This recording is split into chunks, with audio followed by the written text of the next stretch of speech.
안녕하세요. 하찐, 홍찐입니다. 네, 선생님들 이제 유치원에서 관찰 많이 하시죠. 그래서 오늘은 저희가 댓글 요청에도 있었던 것처럼 저희가 관찰에 관련된 소소한 팁을 좀 알려드리려고 해요. 사실 관찰법은 굉장히 여러 가지가 있어요. 그런데 이제 유치원에서 주로 쓰는 게 일화기록법, 그리고 포트폴리오, 그 다음에 평정척도법, 그리고 행동 목록표 정도가 있는데, 보통 선생님들이 진짜 유아 행동을 보시고 막 적고 하는 게 일화기록법이잖아요. 그래서 오늘 이 영상도 일화기록법에 맞춰서 좀 팁을 드리려고 합니다.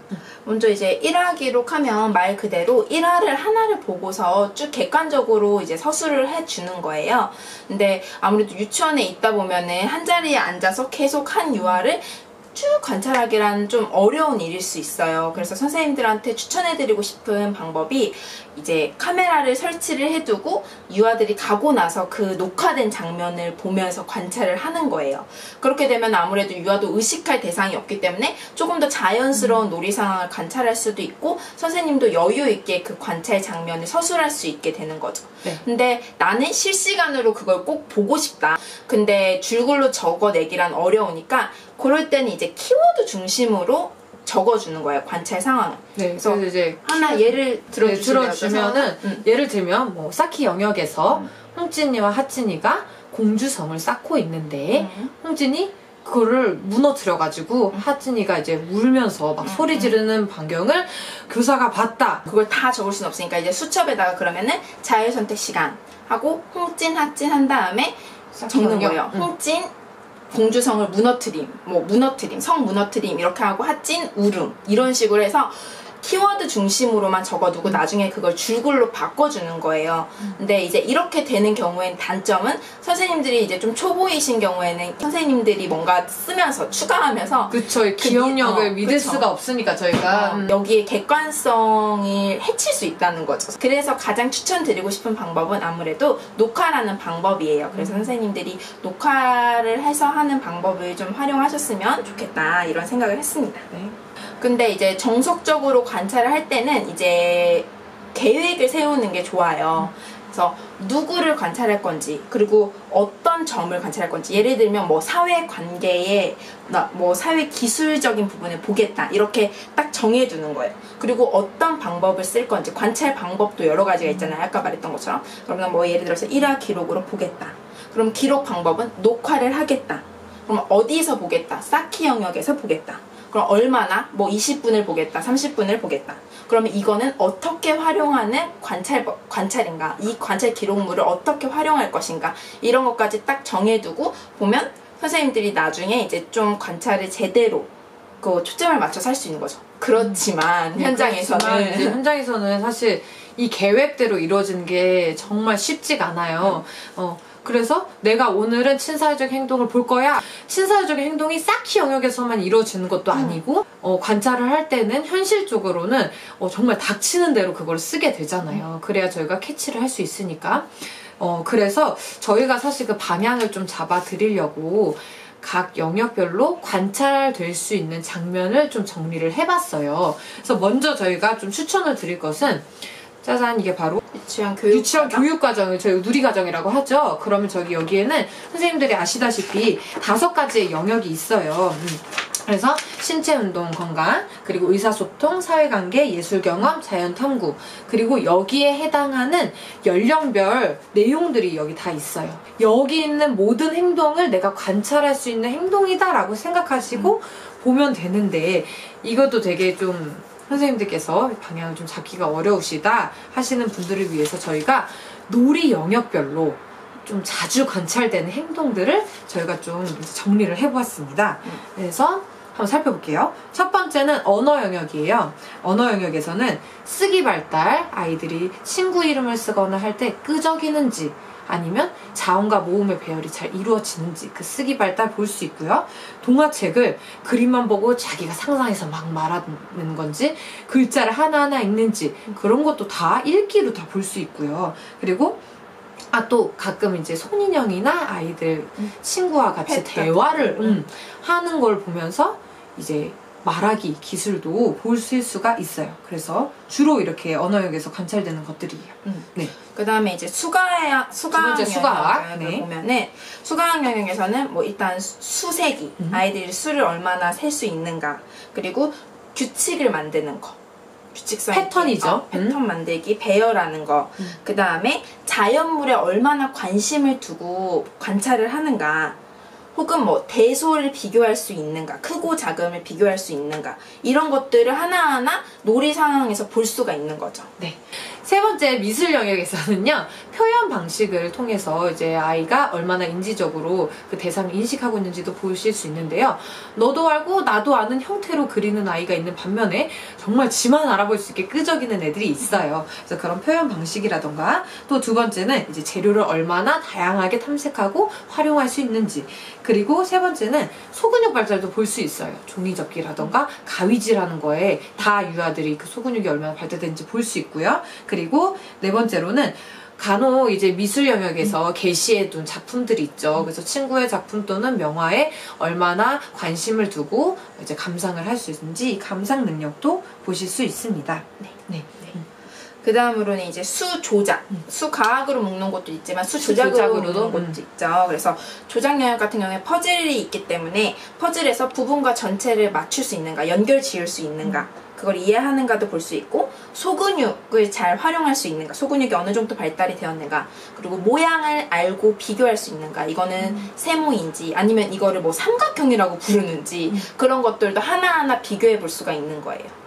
그 다음에 이제 바깥놀이를 나갔을 때 실외놀이 영역도 우리 놀이 영역이라고 할 수 있죠. 그래서 바깥놀이에서는 대근육이 얼마나 발달을 하였는가, 그리고 질서나 규칙을 얼마나 잘 지키는가, 안전하게 놀이할 수 있는가, 그리고 아이들 사이에서 리더십, 사회적인 이끄는 그 기술은 얼마나 뛰어난가, 이런 것들도 볼 수가 있을 것 같아요. 네.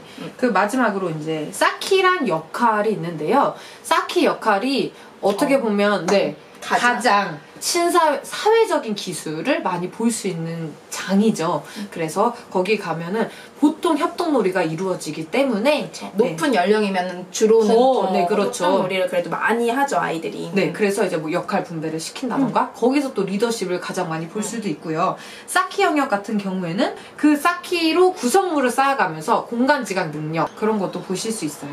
그리고 역할 영역 같은 경우에는 이 아이가 사회적인 그 역할을 얼마나 잘 이해하고 있는지, 그 역할 수행 능력도 볼 수가 있어요. 자, 저희가 관찰 이제 방법이나 팁들을 좀 알아봤는데요. 그럼 우리가 이걸 왜 관찰을 하는 걸까요, 선생님들? 바로 아이들을 분석하고 아이들의 행동이 왜 이렇게 됐을까 분석하고 또 지도하기 위한 밑거름으로서 관찰을 하는 거잖아요. 그래서 어떻게 분석을 하면 될지 저희가 이제부터 소개를 해드릴게요. 먼저 일화 기록이라고 해도 일화의 단편적인 부분을 분석하는 것도 필요하겠지만, 이 아이를 좀 총체적으로 접근하기 위해서는 선생님들이 그동안 유아가 했었던 작품이나 또 부모 면담을 통해서 얻었던 유아에 대한 정보, 가정환경조사서 같은 것들을 기반으로 해서 아이를 좀 총체적으로 이해하고 분석하는 게 필요해요. 이 아이가 왜 이런 행동을 했는지, 이 아이의 발달 단계는 어느 정도인지 자세하게 기록을 해주는 거죠. 분석을 그런데 선생님들이 마구잡이로 하실 수는 없잖아요. 뭐 예를 들면 친구를 잘 때린다 이렇게 표현하는 게 아니고 저희는 어떤 전문적인 용어를 사용해서 분석을 해야 되잖아요. 자, 그래서 분석하는 자료로는 저희가 이 누리과정을 참고하시면 되는데요. 특히 누리과정 해설서라는 책이 있어요. 그 책을 보시면 저희가 아까 말했던 5가지 영역에 대한 세부 내용들을 구체적으로 서술을 해놨어요. 그래서 이 세부 내용이 어떤 행동을 의미하는지, 그리고 유아의 어떤 발달과 연결이 되어 있는지가 구체적으로 서술이 되어 있어서 선생님들이 거기서 단어 같은 거를 발췌하셔서 쓰시면 좋을 것 같아요. 자, 예를 들어 볼게요. 만약에 다른 어떤 한 친구가 다른 유아의 것을 막 뺏는다던가 좀 함부로 대한다던가 이쁜 게 있으면 좀 슬쩍 한다던가 이런 친구가 있죠. 그런 행동을 봤을 때 누리 과정의 사회관계 영역에서 사회적 가치를 알고 지키기라는 내용이 있어요. 그 세부 내용을 살펴보면 3세에 다른 사람의 소유물을 존중한다 라는 부분이 나와요. 그 부분의 첫 줄을 그냥 읽어보면 유아가 자신과 타인의 소유물을 구분하고 인정하는 것을 알아야 하는 내용이다 라고 써있어요. 선생님들이 이것을 통해서 이 친구는 홍진이는 나와 친구의 소유물에 소유물을 구분지을 줄 알아야 하고 다른 사람의 소유물을 인정할 줄 아는 태도가 필요합니다. 이런 식으로 분석을 하실 수 있겠죠. 근데 이렇게 해도 좀 관찰하기가 어렵다고 느껴지는 유아들도 있어요. 선생님들이 가장 대표적으로 어렵다고 느낄 만한 유아들이 너무 이제 소극적이어서 놀이도 안 하고 뭐 말도 안 하고 활동도 참여 안 하고 그런 모든 유아들이 거 다 안 하는 유아 있죠. 시키면 울고. 그쵸. 네. 그래서 그러면 이런 경우에는 어떤 걸 관찰해야 되나 되게 막막함을 느끼실 텐데 그럴 때는 이건 관찰이기 때문에 있는 그대로 사실 그대로 적어내는 게 중요한 거예요. 그래서 있는 그대로 적어내는 거예요. 예를 들어서 네. 뭐 소파에서 손가락을 빨고 있다. 그러다가 홍진이가 만들기 하는 것을 바라보고 있다. 다시 언어 영역으로 이동한다. 언어 영역에서 친구가 놀이하는 것을 구경한다. 그러다가 다시 미술 영역으로 간다. 이렇게 계속 영역을 이동만 하고 손가락만 빨고 아무것도 안 하는 것 같아도 그냥 그대로 적는 거예요. 그 다음에 우리가 해야 될 것? 그 행동을 분석해주는 게 중요한 거예요. 그래서 그때도 네, 사회관계 분석을 할 때 뭐 예를 들면 사회관계 영역에서 나의 일 스스로 하기 위해서 나의 일을 스스로 계획하고 실천하는 부분이 나와 있어요. 네, 세부 내용으로 다 나와 있어요. 그러면은 그 아이는 그렇게 적을 수 있겠죠. 뭐 스스로 계획할 수 있는 태도가 필요하다. 능력이 부족하다 쓰시고 제일 중요한 건 그거를 지원해주는 게 교사가 그쵸? 지원해주는 게 가장 중요하죠. 그 아이가 정말 스스로 해볼 수 있게끔 도움을 주고 꾸준히 격려해주고 그게 교사의 역할인 거예요. 네, 그리고 이제 관찰의 목적이기도 하고요. 막 굳이 좋은 것만 안 적으셔도 돼요. 네. 또 두 번째는 이제 너무 공격적인 유아가 있어요. 그래서 공격만 하는 얘가 맨날 때려. 막 치고 때리고 뭐도 때리고 화만 내고 근데 이게 과연 내가 관찰할 만한 가치가 있는 행동일까? 라고 생각해서 이제 못 적으시는 분들도 계신데 그냥 그것도 적는 거예요. 여기 보시면 또 자신의 감정을 또 긍정적으로 표현하는 방법에 대해서 누리과정이 또 다 나와 있습니다. 네. 그래서 유아의 어떤 작은 행동 하나하나까지 전부 다 정리가 돼 있으니까요. 선생님들이 참고하시면 좋을 것 같고요. 네. 이렇게 적은 자료를 바탕으로 또 상담 때 이건 객관적인 자료가 되기도 해요. 그래서 이걸 바탕으로 2학기 때 또 상담을 하고 하면 조금 더 신뢰감 있는 학부모와 교사 관계를 형성해 나가는데도 좋은 밑거름이 된답니다. 네. 사실 학부모님들이 예시를 들었을 때 그쵸? 자기 아이가 진짜 그 상황에서 이런 행동을 했어요 라고 들으실 때 가장 설득력이 좋으니까요. 그렇죠. 그렇지만 물론 좀 이제 문제 행동이나 이런 걸 전달할 때는 저희가 말씀드린 그 완곡한 표현을 적절히 사용해 주시는 게 아무래도 좋은 커뮤니케이션을 위해서 필요하다고 생각합니다. 네. 그래서 이제 저희가 한번 쭉 정리를 해봤는데요. 먼저 선생님들이 보시다가 아이들이 2~3명 정도가 몰려있다. 그럼 무조건 가세요.